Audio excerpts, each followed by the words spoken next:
നിസ്കാരം നിലനിർത്തുമോ എന്റെ പെങ്ങന്മാരോട് ചോദിക്കുകയാ. ഇന്ന് ഓരോ സഹോദരിമാരും നമസ്കാരത്തെ നെവർ മൈൻഡ് ആയിട്ട് കാണുകയാ. ഒരു ഭർത്താവ് തന്റെ ജീവിതത്തിൽ വരുന്നില്ല, വയസ്സ് 25 കഴിഞ്ഞു, അവസാനം സുന്നത്ത് നിസ്കാരം നിർവഹിച്ച് അള്ളാഹുവിനോട് ചോദിച്ച് സുന്നത്ത് നോമ്പ് പിടിച്ച് സുന്നത്ത് നിസ്കാരങ്ങൾ നിർവഹിച്ച് ഒരുപാട് ദുആ ചെയ്ത് ഒരുപാട് ദിക്റുകൾ ചൊല്ലിയിട്ട് അവസാനം തനിക്ക് വേണ്ടി തന്റെ ജീവിതത്തിലേക്ക് ഒരു മാരം കടന്നു വരുന്നു. തന്റെ പ്രിയപ്പെട്ട വരൻ, തന്റെ പ്രിയപ്പെട്ട പ്രേമഭാജനം, തന്റെ രാജകുമാരനാകട്ടെ നിശ്ചയിക്കപ്പെട്ട വരൻ തന്റെ ജീവിതത്തിൽ കടന്നു വരികയാ.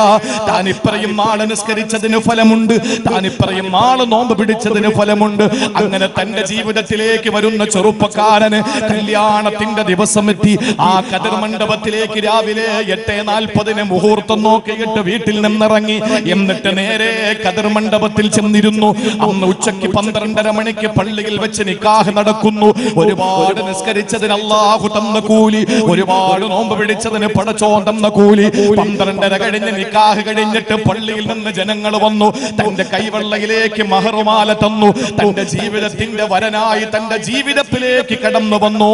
ഒന്ന് ചോദിക്കട്ടെ എന്റെ വേങ്ങറയിലെ പെങ്ങളെ, നമസ്കരിച്ച് അല്ലാഹുവിനോട് നിങ്ങൾ ഓരോരുത്തരും തേടി നിങ്ങൾക്കൊരു ജീവിതം കിട്ടുമ്പോ കല്യാണത്തിന്റെ അന്ന് കതിർ മണ്ഡപത്തിൽ വെച്ച് ളുഹർ നിസ്കരിക്കുന്ന ഏത് പുതിയ പെണ്ണാ നമ്മുടെ നാട്ടിലുള്ളത്? കല്യാണത്തിന്റെ അന്ന് ളുഹർ നിസ്കരിച്ച പുതിയ പെണ്ണ് നമ്മുടെ കൂട്ടത്തിലുണ്ടോ? അങ്ങനെ ഒരു കാര്യം ഉണ്ടാവൂല ഉറപ്പല്ലേ? കാരണം രാവിലെ 9 മണിക്കിടുന്ന പുട്ടിയാണ്. അതെല്ലാം കഴുകി കളഞ്ഞ് ഒളുവെടുത്താൽ മുഖത്തിന്റെ കാന്തി പോകും, മുഖത്തിന്റെ സൗന്ദര്യം പോകും, മുഖത്തിന്റെ ഭംഗി പോകും, ആകാര സൗട്ടവം പോകും. അതുകൊണ്ട് ഞാൻ ഒളുവെടുക്കുന്നത് എങ്ങനെ? അല്ലെങ്കിൽ ഞാൻ വിളിച്ച ആളുകളൊക്കെ ഓടിക്കൂടി എല്ലാവരും കല്യാണത്തിന് വന്നിരിക്കുമ്പോ എനിക്കെന്ത് നിസ്കാരമാ? അതൊക്കെ വല്ലാത്തൊരു മാമൂലായി പോയില്ലേ? ഇതെല്ലാം ഉസ്താദുമാർക്കും ഹാജിയാക്കന്മാർക്കും മുഅദ്ദിന്മാർക്കും പറഞ്ഞതല്ലേ എന്ന് ചിന്തിച്ചിട്ട് കല്യാണത്തിന്റെ അന്ന് ളുഹർ നിസ്കരിക്കുന്ന ഏത് പുതിയ പെണ്ണാ ഉള്ളത്? പറ. അസർ നിസ്കരിക്കോ? 3:30 മണിക്ക് ഒരു കള്ളക്കരച്ചിലോട് കൂടി വണ്ടിയിൽ കയറുകയാണ്. പുതിയാപ്പളയുടെ വീട്ടിലേക്ക് പോകാൻ വേണ്ടിയിട്ട് പോയി. അവിടെ എത്തുമ്പോഴേക്ക് 6 മണിയായി. അസർ പോയി. 6 മണിക്ക് അവിടെ എത്തിക്കഴിഞ്ഞാൽ അപ്പുറത്തെ താത്ത, ഇപ്പുറത്തെ മാമി, കൊച്ചുമ്മ ഈ കല്യാണത്തിനൊന്നും വരാതെ സുഖമില്ലാതെ കിടക്കുന്ന ആളുകളൊക്കെ പെണ്ണിനെ കാണാൻ വേണ്ടി വരുന്നത് അപ്പോഴാണ്. അവളെ സാരി പിടിച്ചു നോക്കി, അവളുടെ മഹറുമാല തൊട്ട് നോക്കി, അങ്ങോട്ടും ഇങ്ങോട്ടും കുശുമ്പും കുഞ്ഞായ്മയും പറഞ്ഞ് ഇത് പറയത്തക്ക രീതിയിൽ ഇല്ല എന്നൊക്കെ പറഞ്ഞ് അഭിപ്രായങ്ങളൊക്കെ പറഞ്ഞ് 6:30 മണിയാകുമ്പോ മഗ്രിബിന്റെ ബാങ്ക് കേട്ടു. അസർ നിസ്കരിച്ചോ? നിസ്കരിച്ചില്ല. മഗ്രിബ് കഴിഞ്ഞ് മഗ്രിബിന്റെ സമയം ബാങ്ക് കൊടുത്ത് പെട്ടെന്ന് ഭക്ഷണമൊക്കെ കഴിച്ചിട്ട് പുതിയ പെണ്ണിന്റെ വീട്ടിലേക്ക് ഫസ്റ്റ് രാത്രി, ആദ്യ രാത്രിയിലേക്ക് വരുന്നു, തിരിക്കുന്നു. യാത്ര ചെയ്ത് പോകണം. മഗ്രിബ് നിസ്കരിച്ചോ? ഇല്ല. വീട്ടിൽ വന്ന് ക്ഷീണിതയായ പെണ്ണ് ഇശാ നിസ്കരിക്കും ചിലപ്പോ, അതും ഉറപ്പില്ല. ആ നിലയിൽ ഇന്നലെ വരെ സുജൂദിൽ കിടന്ന് അള്ളാഹു തനിക്കൊരു മാരനെ കൊടുത്തപ്പോ കല്യാണത്തിന്റെ അന്ന് തന്നെ നിസ്കാരം മുടക്കുന്ന പെണ്ണുങ്ങൾ. ഞാൻ ആക്ഷേപിക്കുകയല്ല, വിമർശിക്കുകയാണ്. നമസ്കാരം എന്ന് പറയുന്നത് അല്ലേ? നമസ്കാരം പണ്ട് നമസ്കാരത്തിന് മഴയില്ലാതെ കഷ്ടപ്പെട്ട് വിഷമിച്ച് സങ്കടപ്പെട്ടിരുന്നപ്പോ പള്ളിയിൽ സജീവമായി. എന്താ കാര്യം? ഞാൻ നിസ്കാരം തുടങ്ങണ്ടേ, മഴ വല്ലതുകൊണ്ടോ? മഴയില്ല, എന്റെ ദോഷം കൊണ്ടാണ് മഴ കിട്ടാത്തതെങ്കിലോ, അതുകൊണ്ട് പള്ളിയെ ശരണം, എപ്പോഴും പള്ളിയോട് പള്ളി. അവസാനം അങ്ങോട്ട് മഴ പെയ്യാൻ തുടങ്ങിയപ്പോ പിറ്റുന്ന പോലെ പള്ളി കാണാനില്ല. എന്താ പള്ളി വരാത്തത്? മഴയല്ലേ, പിന്നെങ്ങനെ വരും? മഴയത്ത് പള്ളിയിൽ എങ്ങനെ വരും? ഇതാണ് ചോദ്യം. അപ്പൊ നമുക്ക് ഏതൊരു കാര്യത്തിന് വേണ്ടി നമ്മൾ റബ്ബിനോട് ചോദിക്കുന്നോ ആ കാര്യം അല്ല തന്നാ നേരെ പാലം നടക്കോളം നാരായണ, പാലം കടന്നാൽ പൂരായണ. ആ തത്വം പറ്റില്ല. അല്ല പറയുന്നു നിങ്ങൾക്ക് ഭക്ഷണം വേണോ? നിസ്കരിക്കുക. അപ്പൊ ചോദിക്കും, ഇന്ന് വരെ ഞാൻ കാറ്റടിച്ച് വീണാ പോലും പടിഞ്ഞാറ് വീണിട്ടില്ല, അല്ല എനിക്ക് ഒരു മുട്ടും തന്നില്ല ഉസ്താദെ, എന്തിനാ ഈ തള്ളി മറിക്കുന്നേ? നിസ്കാരം ഇല്ലെങ്കിൽ ഭക്ഷണം കിട്ടൂല എന്നൊക്കെ പറയുന്ന വെറുതെയാ. ഞാൻ ഇന്നുവരെ നിസ്കരിച്ചിട്ടില്ല, ഇന്നുവരെ ഞാൻ നിസ്കരിച്ചിട്ടില്ല, എനിക്ക് ഒരു മുട്ടും അല്ല തന്നിട്ടില്ല. അത് അള്ളാഹു നിനക്ക് എവിടെയോ മുട്ട് തരാൻ വേണ്ടിയിട്ട് ഇപ്പൊ അള്ളാഹു താല ഇങ്ങനെ തട്ടി തന്നോണ്ടിരിക്കുന്നതാ. നിന്നെ പിടിക്കുവല്ല. ഇതിന് പറയുന്നത് മുഫസ്സിരീങ്ങൾ ഇസ്തിദ്റാജ് എന്നാണ്. ചൂണ്ടയിട്ട് പിടി, ചൂണ്ടയിട്ട് പിടി. ചൂണ്ടയിടാൻ പോകുന്നവൻ ചൂണ്ട എറിഞ്ഞ ഉടനെ വലിച്ചെടുക്കില്ല. മീൻ കൊത്തിയെന്ന് ഉറപ്പ് വരുമ്പോ അല്പം കൂടി നൂല് അയച്ചിട്ട് കൊടുക്കും. കൊത്തിക്കോ, ഇഷ്ടം പോലെ കൊത്തിക്കോ. കൊത്തിയെന്ന് ഉറപ്പ് വരുമ്പോ ഒരു പിടി അങ്ങ് പിടിക്കാൻ വേണ്ടിയിട്ടാ. അള്ളാഹു നിനക്ക് ഇങ്ങനെ വാരിക്കോരി തരും. പടച്ചോ ഇല്ല എന്ന് പറയുമ്പം 2 പ്ലേറ്റ് ബിരിയാണിയും കൂടെ തരും. അള്ളാഹ് ഉണ്ടെന്ന് പറഞ്ഞാൽ ചമ്മന്തിയും ചോറുമായിരിക്കും തരിക. ഇതെന്തിനാ അള്ളാഹ് തരുന്നത്? നിന്നൊരു പിടി പിടിക്കാൻ വേണ്ടിയിട്ടാ. അതുകൊണ്ട് നമുക്ക് ഭക്ഷണം കിട്ടണമെങ്കിൽ അള്ളാഹു വെച്ച ഡിമാൻഡ് നിസ്കരിക്കുക. രണ്ടാമത്തേത്, നിങ്ങൾക്കറിയോ, നമുക്ക് നമ്മുടെ നാട്ടിലൊക്കെ മഴയില്ലാതായാൽ നമ്മൾ ചെയ്യുന്നത് മഴയെ തേടിയുള്ള നിസ്കാരമല്ലേ? എന്താ കാര്യം? എന്താണ് കാര്യം? മഴയില്ലെങ്കിലും മഴയെ തേടി നിസ്കരിക്കുക ചെയ്യുന്നത്. അന്ന് നല്ല തിളങ്ങുന്ന വസ്ത്രങ്ങളല്ല ഇടേണ്ടത്. കീറിപ്പറിഞ്ഞ വസ്ത്രങ്ങൾ ധരിച്ച് ആണും പെണ്ണും മൃഗങ്ങളും എന്തൊക്കെ വീട്ടിലുണ്ടോ അതെല്ലാം കുട്ടികളടക്കം നമ്മൾ ഒരുമിച്ച് കൂടിയിട്ട് റബ്ബിനോട് ചോദിക്കണം, പടച്ചോനെ ഈ മൃഗങ്ങളെങ്കിലും കാണിച്ചിട്ട് അള്ളാനോട് ചോദിക്കണം, ഞങ്ങൾക്ക് വെള്ളം തരണം. മഴയെ തേടി നിസ്കാരത്തിന് വേണ്ടി നമ്മൾ ഒരുമിച്ച് കൂടി നിസ്കരിച്ച് നമ്മൾ അള്ളാഹുവിനോട് ദുആ ചെയ്യുന്നു. എന്തിന്? മഴ പെയ്താലേ ഭൂമി സസ്യങ്ങൾ മുളപ്പിക്കൂ. മഴ പെയ്തില്ലെങ്കിൽ എന്താ സംഭവിക്കുക? സസ്യങ്ങൾ മുളക്കില്ല. സസ്യങ്ങൾ മുളച്ചില്ലെങ്കിൽ ധാന്യമണികൾ കിട്ടില്ല. കിട്ടാതെ വന്നാൽ നമുക്ക് പട്ടിണിയാവും. ആ പട്ടിണി മാറ്റാൻ മഴ പെയ്യണം. മഴ പെയ്യാൻ മഴ തടസ്സമായാൽ അതിനുള്ള പരിഹാരം മഴയത്തേനുള്ള നിസ്കാരമാണ്. അതാണ് നിസ്കാരത്തിന്റെ മഹത്വം. നമ്മൾ നിസ്കരിക്കുക, അള്ളാഹ് ഭക്ഷണം തരും. ഇനി നിങ്ങൾ കേട്ടോ, മഹാനായ സയ്യിദുനാ ഉമർ ബിനുൽ ഖത്താബ് റളിയല്ലാഹു തആല അൻഹു രാത്രി എഴുന്നേറ്റ് നമസ്കരിക്കുമായിരുന്നു. ആരും കാണാതെ രാത്രിയുടെ 3-ാം യാമത്തിൽ എഴുന്നേറ്റ് നമസ്കരിക്കുമായിരുന്നു. ആരുടെ കഥയാണ് പറയുന്നത്? മഹാനായ ധീരനായ വില്ലാളി വീരനായ ഉമർ ബിനുൽ ഖത്താബ് റളിയല്ലാഹു തആല അൻഹു നമസ്കരിക്കും പാതിരാത്രിയിൽ. എന്നിട്ട് അവസാന സമയമാകുമ്പോ, സുബഹിനോട് അടുക്കുന്ന സമയമാകുമ്പോ തന്റെ കുടുംബത്തെ പോയി കുലുക്കി വിളിക്കുമായിരുന്നു.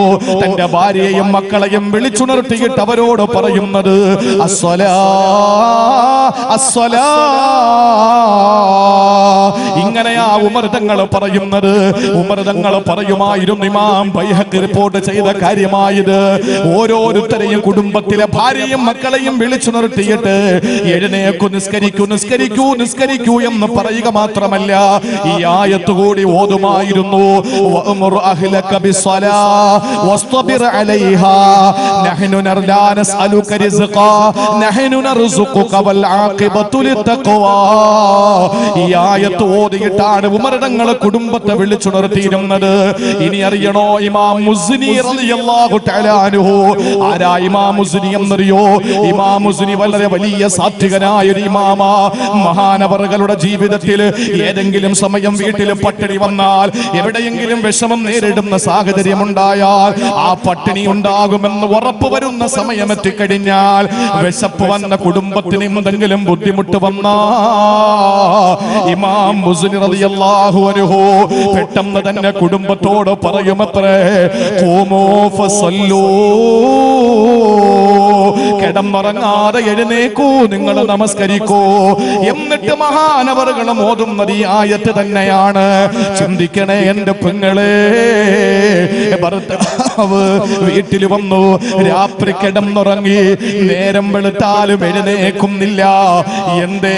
ചോദിക്കട്ടെ സഹോദരങ്ങളെ, ഈ നാട്ടില് ഏതെങ്കിലും ഒരു ഭർത്താവ് വീട്ടിൽ വന്നിട്ട് നേരത്തെ എഴുന്നേക്കാതെ കിടന്നുറങ്ങിക്കഴിഞ്ഞ, ആ ഉറങ്ങിക്കിടക്കുന്ന ഭർത്താവിന് ആ വീട്ടില് ബറക്കത്തുണ്ടാകുമോ?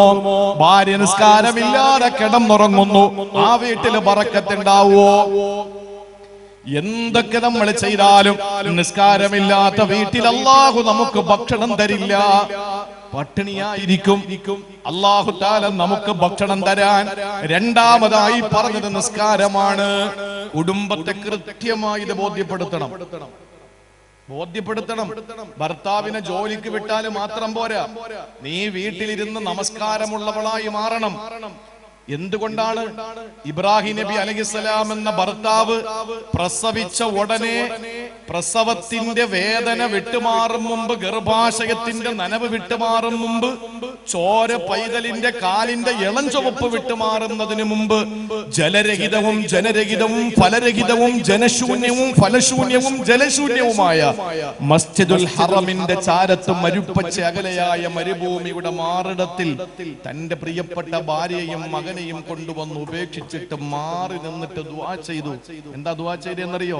പടച്ചോനെ, റബ്ബനാ ഇന്നി അസ്കന്തു മിൻ ദുർരിയതി ബിവാദിൻ ഗൈരി ദി സറഇൻ ഇൻദ ബൈതികൽ മുഹറം. പരിശുദ്ധ കഅബയുടെ അടുത്ത് ഫലരഹിതമായ ഈ മണ്ണിൽ ഞാൻ എൻ്റെ ഭാര്യയും സന്താനത്തെയും ഉപേക്ഷിക്കുകയാ തമ്പുരാനെ. എന്തിനാണെന്നറിയോ?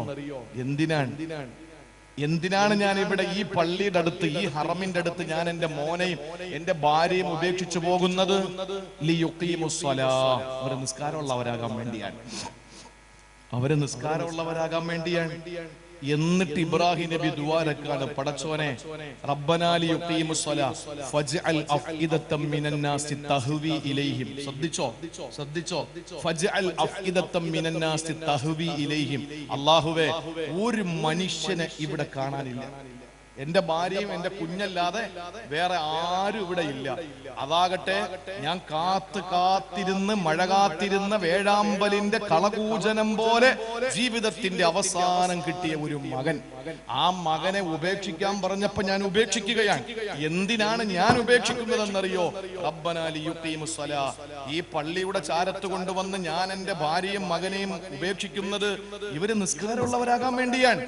പള്ളിയുടെ പ്രവർത്തനങ്ങൾ കണ്ട് പള്ളിയോട് ബന്ധപ്പെട്ട് ചന്ദനം ചാരിയാൽ ചന്ദനം മണക്കും, ചാണകം ചാരിയാൽ ചാണകം മണക്കും എന്ന് പറയുന്നത് പോലെ പള്ളിയുടെ അടുത്ത് കൊണ്ടുവന്ന് ഞാൻ ഉപേക്ഷിക്കുന്നത് എന്റെ സന്താനങ്ങൾ നിസ്കാരക്കാരാകാൻ വേണ്ടിയാണ്. ഇത് പറഞ്ഞിട്ട് ഇബ്രാഹിം നബി പറയുന്നു, അല്ലാ, ഇവിടെ ഒരു മനുഷ്യനില്ല, ഇവിടേക്ക് നീ ജനങ്ങളെ എത്തിച്ചു കൊടുക്കണേ അല്ലാ. തഹ്വീലേഹിം, എല്ലാവരുടെയും ശ്രദ്ധ ഇങ്ങോട്ടാക്കി കൊടുക്കണേ തമ്പുരാനെ. ആക്കിയില്ലേ? നിങ്ങൾക്ക് ആരെങ്കിലും ഒരാള് ഈ ജമാഅത്ത് കമ്മിറ്റി പറയാണ്, ഒരാൾക്ക് ഒരു ഗിഫ്റ്റ് റബീഉൽ അവ്വലിന് നിങ്ങൾ ഉദ്ദേശിക്കുന്ന സ്ഥലത്ത് പോകാൻ ഒരു അവസരം, നിങ്ങൾ ഏത് സ്ഥലം പറയും?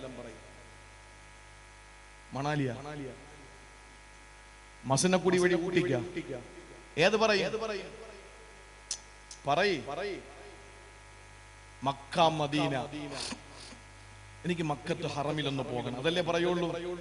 അന്ന് ഒരു മനുഷ്യനും ഇല്ല, ഒരു ഭാര്യ, ഒരു കുട്ടി. ഭർത്താവ് മാറി പാറയുടെ പിന്നിൽ ഒളിച്ചു നിന്നിട്ട് ദ്വാരക്ക, പടച്ചോനെ, ഞാൻ അവിടെ കൊണ്ടുവന്ന് ആക്കിയിട്ട് പോകുന്നത് എന്തിനാണെന്നറിയോ? ഒരു നിസ്കാരക്കാരാകാൻ വേണ്ടിയാണ്. ഇപ്പൊ ആരും ഇല്ലെങ്കിലും ജനങ്ങളെ മുഴുവനും അവരിലേക്ക് നീ ആകർഷിപ്പിക്കണേ തമ്പുരാനെ. തീരുന്നില്ല, വർസുഖുഹും മിനസ് സമറാത്ത്, നീ അവർക്ക് നല്ല ഭക്ഷണം കൊടുക്കണേ അല്ലാ. കൊല്ലത്ത് നിന്നാണ് അണ്ടിപ്പരിപ്പ് കയറ്റി അയക്കുന്നത്. പക്ഷേ മക്കത്ത് പോയാൽ ഒരു അണ്ടിപ്പരിപ്പുമായിട്ട് കൊല്ലത്തുകാരൻ തിരിച്ചു വരും. അവിടെ ആലപ്പുഴയിൽ നിന്ന് ചെമ്മീൻ കയറ്റി അയക്കും മക്കത്ത്. അവിടെ പോകുന്നവൻ ഒരു കവർ ചെമ്മീനും വാങ്ങി ആലപ്പുഴയിലേക്ക് തിരിച്ചു വരും. പാലക്കാട് നിന്ന് മാങ്ങ കയറ്റി അയക്കും.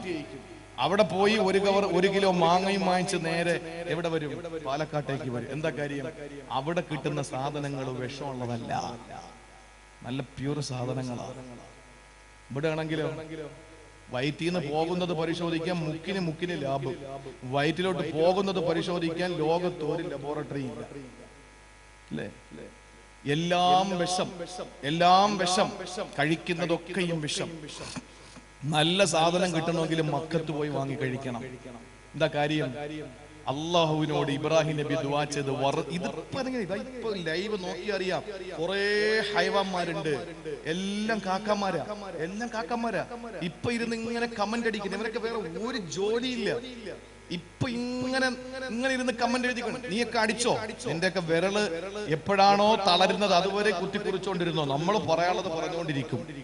ഏറ്റവും ക്വാളിറ്റി ഉള്ള സാധനം കിട്ടുന്ന അവിടെ നിന്നാ, നല്ല സാധനങ്ങൾ.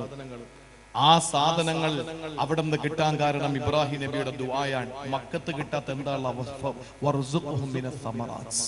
അല്ലാഹുവേ, നീ അവർക്ക് ഭക്ഷണം കൊടുക്കണം. ഒരു ഇല, ഒന്നുമില്ല. ആ സമയത്ത് ഇബ്രാഹിം നബിയുടെ ദുആ. അപ്പൊ ഒന്ന് ആലോചിച്ച് നോക്കിയേ, രണ്ട് കാര്യങ്ങൾ ഇബ്രാഹിം നബി ദുആയിരുന്നു. എന്താ? ഒന്ന്, ജനങ്ങളുടെ മുഴുവൻ ശ്രദ്ധയും ഈ കുടുംബത്തിലേക്ക് തിരിയണം. രണ്ട്, ഇവർക്ക് ആവശ്യമുള്ള ഭക്ഷണം കൊടുക്കണം. ഈ രണ്ട് ദുആ ചെയ്തു. അതിന് ഇബ്രാഹിം നബി അള്ളാന്റെ അടുത്ത് വെച്ച വസീല എന്ന് പറഞ്ഞ മാധ്യമം അല്ലെങ്കിൽ ഡിമാൻഡ്, റീസൺ എന്തായിരുന്നു? പടച്ചോനെ, ഞാൻ ഇവിടെ കൊണ്ടുവന്ന് ആക്കിയിട്ട് പോവാൻ, എല്ലാ ആളുകളും ഇവരെ തേടി ഇവിടെ വരണം, ഇവർക്ക് നന്നായിട്ട് ഭക്ഷണം കൊടുക്കണം. അതിന് പടച്ചോനെ, ഞാൻ ഇവരെ പാകപ്പെടുത്തിക്കൊള്ളാം. ആ പാകപ്പെടുത്തൽ നിസ്കാരമുള്ളവരാകാൻ വേണ്ടിയാണ്. നിസ്കാരമുള്ളവനെ എല്ലാവരും ഇഷ്ടപ്പെടും സഹോദരങ്ങളെ. താരിഖു സ്വലാത്തിനെ ഒരുത്തനും ഇഷ്ടപ്പെടൂല. നിസ്കാരമുള്ളവന്റെ മുഖത്ത് നോക്കി അറിയാം നിസ്കാരമുള്ളവനാണ്. ഞാൻ ഈ ലൈവ് ഉള്ളത് കൊണ്ട് പ്രശ്നമാണ്. ഞാൻ പല സ്ഥലത്തും പറഞ്ഞു, പണ്ടൊരു മുഅദ്ദിൻ പള്ളിയില് ആ സമയത്ത് കയറി ബാങ്ക് വിളിച്ചു. വേങ്ങര പള്ളിയില് സമയത്തല്ലാതെ ഒരു ബാങ്ക് കേട്ടാ നിങ്ങൾ എന്ത് ചെയ്യും?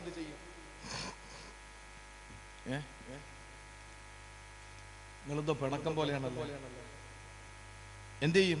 വേങ്ങര പള്ളിയിൽ അസമയത്ത് ഒരു ബാങ്ക് കേട്ടാ ആളുകൾ ഓടിക്കൂടും. ഈ പള്ളിയിൽ നിന്ന് അസമയത്തൊരു ബാങ്ക് കേട്ടു. പെണ്ണുങ്ങളും ആണുങ്ങളും കുട്ടികളും എല്ലാവരും വടിയും തടിയും കമ്പും ഒക്കെ ആയിട്ട് നേരെ പള്ളിയിലേക്ക് അങ്ങ് വന്നു. എന്തോ പള്ളിയിൽ സംഭവിച്ചു. ഇല്ലെങ്കിൽ ഈ സമയത്തൊരു ബാങ്ക് കേൾക്കൂല. അപ്പോ ഒരു രാജ്യം കീഴടക്കിയ അഹങ്കാരത്തോടെ മുഅദ്ദിൻ പള്ളിക്കകത്ത് നിന്ന് പുറത്തേക്ക് വന്നു. എന്താ പ്രശ്നം എന്ന് ചോദിച്ചു. മോദിയും പറഞ്ഞു, പ്രശ്നമൊന്നുമില്ല. അപ്പൊ നിങ്ങൾ എന്റെ ബാങ്ക് കേൾക്കാറുണ്ടല്ലേ? ഞാൻ എത്രയോ 5 നേരം ബാങ്ക് വിളിക്കുന്നു, ഇതുവരെയും ഒരാൾ ഇവിടെ വന്നിട്ടില്ല. സമയത്ത് ബാങ്ക് വിളിച്ചിട്ട് ഒരാളും ഈ പള്ളിയിൽ വന്നിട്ടില്ല. അസമയത്ത് ബാങ്ക് വിളിച്ചപ്പോ നിങ്ങളൊക്കെ വന്നു. നിങ്ങൾ എന്റെ ബാങ്ക് കേൾക്കുന്നുണ്ടോ എന്നൊരു ടെസ്റ്റ് നടത്തിയതാ ഞാൻ. അപ്പൊ നിങ്ങൾ കേൾക്കുന്നുണ്ട് എന്റെ ബാങ്ക് എന്ന് പറഞ്ഞതിന്റെ അർത്ഥം എന്താ? നമ്മുടെ പള്ളിയിൽ ഒരു ദിവസം ബാങ്ക് വിളിച്ചില്ലെങ്കിൽ നമ്മൾ ചോദിക്കും, ഇന്നെന്താ ബാങ്ക് കേൾക്കാത്തെ? ആ ബാങ്ക് കേൾക്കാത്ത വിവരം ചോദിക്കും. അതെന്തിനാണ്? ആ ബാങ്ക് കേട്ടിട്ട് എന്തെങ്കിലും പണിയെടുക്കണോണ്ടല്ല. മുഅദ്ദിന് പിന്നെ നമ്മൾ ഇതിന് ശമ്പളം കൊടുക്കുന്നത്. ഒരു മിനിറ്റ് ഇമാം ഒന്ന് താമസിച്ചു പോയാൽ പിന്നെ ആ മഹലിൽ എന്തൊക്കെ ഖല്ലത്തുകളാ ഒന്ന് ചിന്തിച്ചു നോക്കി. അതേസമയം നമസ്കാരം നിർവഹിക്കാത്ത ആളുകൾ പോലും, ഞാൻ പറയുന്നത് നിങ്ങൾ ആ ഒരു രീതിയിൽ തന്നെ നിങ്ങൾ എടുക്കണം. ഇത് നമുക്ക് വേണ്ടിയാണ്. പള്ളി ഇങ്ങനെ മനോഹരമായി വെച്ചിട്ട് കാര്യമൊന്നുമില്ല. ഞാൻ പറയുന്നു, ഈ പള്ളി ഈ നാട്ടിലെ മുഴുവൻ സഹോദരങ്ങളുടെയും സെക്രട്ടേറിയറ്റ് മന്ദിരമാണ്. ഹിന്ദുവിന് എന്തെങ്കിലും പ്രശ്നമുണ്ടോ വേങ്ങറയില്? പോത്ത് വരുന്നത് 27 രാവിന് 27 രാവിലെ ഒരു മൃഗത്തെ വാങ്ങിക്കൊടുക്കും ഇവിടത്തെ ഹൈന്ദവ സഹോദരങ്ങൾ. ഈ സൗഹാർദ്ദത്തെ തകർക്കാൻ ലോകത്ത് എന്തിനെങ്കിലും കഴിയൂല. ഒരാൾക്കും കഴിയില്ല. ഞാൻ നബിദിനത്തിന് 2 ദിവസം മുമ്പ് കല്ലമ്പലത്ത് ഒരു സ്ഥലത്ത് പ്രസംഗിച്ചു. ആ സ്ഥലത്ത് പ്രസംഗിക്കുമ്പോ 2 ചെറുപ്പക്കാര് പിരിവിനോടി നടക്കുകയാണ്. ലേലം വിളിക്കാൻ നടക്കുന്നു, ബക്കറ്റ് കളക്ഷൻ എടുക്കുന്നു.